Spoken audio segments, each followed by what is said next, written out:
प्रयागराज के फूलपुर में धर्मपाल यादव ने किया जनसभा को संबोधित। उत्तर प्रदेश के जनपद प्रयागराज के तहसील फूलपुर ग्राम सभा चंदोहा में इंडिया गठबंधन के प्रत्याशी के समर्थन में लोहिया वाहनी तत्वधान में एक चुनावी जनसभा का आयोजन किया गया, जिसकी अध्यक्षता श्री धर्मपाल यादव जी ने की, जिसमें सामाजिक कार्यकर्ता एवं दिल्ली विश्वविद्यालय के प्रोफेसर लक्ष्मण यादव ने जनसभा को संबोधित करते हुए कहा कि देश का ये आम चुनाव देश में लोकतंत्र और संविधान बचाने का आखिरी मौका है। देश की एनडीए सरकार में अच्छे दिन का वादा करके देशवासियों के साथ धोखा किया है।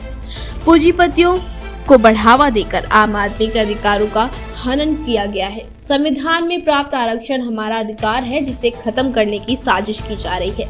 इन्होंने हर वर्ग के नकली बातें बताकर 10 साल का हिसाब किताब देखे तो उनकी हर झूठी बातें झूठी निकली हैं और वादे भी झूठे निकले हैं। ना किसानों की आय दुगनी कर पाए, ना नौजवानों का रोजगार दे पाए।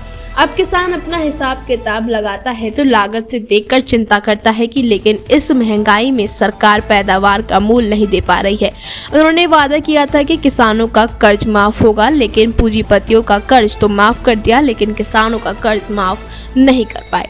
अगर इंडिया गठबंधन की सरकार बनी तो सब कर्ज माफ होगा। कोविड वैक्सीन को लेकर सरकार पर सियासी वार किए, कहा कि सरकार से सिर्फ संविधान को ही नहीं हमारी आपकी जान को भी खतरा बना हुआ है।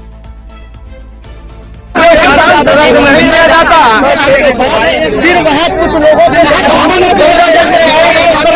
देखिए, भारतीय जनता पार्टी की मानसिकता घोर जातिवादी, बाबा साहब के संविधान और सामाजिक न्याय विरोधी है।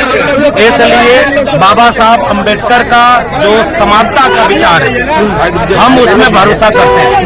अगर कोई मंदिर धुलवा रहा है तो जनता अब इनको उतना धुलेगी वोट से कि वो ये गैर बराबरी और ये जातिवाद खत्म कर देगी। इसलिए हम आपसे ये बात कहना चाहते हैं कि ये बीजेपी के लोगों के मन में एक बहुत तरह की कुंठा है। इस बार जनता उसका जवाब देने जा रही है। तो कन्नौज में क्या लग रहा है सुब्रत पाठक जी? वो तो देखिए अब ऐसा परेशान हो गए हैं कि उनके मुंह से अपशब्द निकल रहे हैं। मानसिक संतुलन खराब। और वो बीजेपी के लोग अपने ही प्रदेश की शासन व्यवस्था पर सवाल उठाते हुए ट्वीट कर रहे हैं। आपने देखा कि नहीं? बीजेपी उत्तर प्रदेश का ट्विटर हैंडल, उन्होंने कहा कि यहाँ कानून व्यवस्था अब ठीक नहीं चल रही है। अभी तो वो अंदरूनी झगड़ा बीजेपी में खुद बढ़ रहा है और वो समझ गई है बीजेपी कि अब वो उनका दिन जाने वाले हैं। बीजेपी तो कह रहे आरक्षण के विषय में कि ये आरक्षण ही बैकवर्ड मुसलमानों को बांट देंगे। ऐसा कुछ भी नहीं है। बीजेपी आरक्षण विरोधी है। 13 पॉइंट रोस्टर लाने वाली बीजेपी है।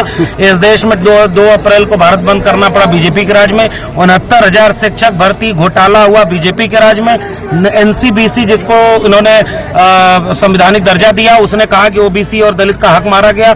लड़के 650 दिन आंदोलन किए, इसी उत्तर प्रदेश में लाठियां खाए, इसी उत्तर प्रदेश में पेपर लीक हो रहा है, इसी उत्तर प्रदेश में वैकेंसी नहीं आ रही है। तो बीजेपी आरक्षण विरोधी है, इसलिए बीजेपी को जनता जवाब देगी। बगल में बनारस में आज प्रधानमंत्री मोदी जी ने नामांकन किया तो और वहाँ से उन्होंने कहा कि कोई लड़ाई में ये नहीं है, अब की बार 400 से भी पार जा रहे हैं। हाँ, वो मोदी जी हैं, कुछ भी बोल सकते हैं। श्याम रंगीला इसलिए हम उन पर कोई टिप्पणी नहीं करेंगे। हम जनता के सवालों पर, इंडिया गठबंधन जनता के सवालों पर चुनाव लड़ रहा है। इंडिया गठबंधन कह रहा है कि बीजेपी हटाओ नौकरी पाओ, बीजेपी हटाओ किसानों का कर्जा माफ करो, बीजेपी हटाओ पेपर लीक रोको, बीजेपी हटाओ अग्निवीर खत्म कराओ, बीजेपी हटाओ महंगाई बचाओ और बीजेपी हटाओ संविधान बचाओ। इसलिए ये लड़ाई बची बहुत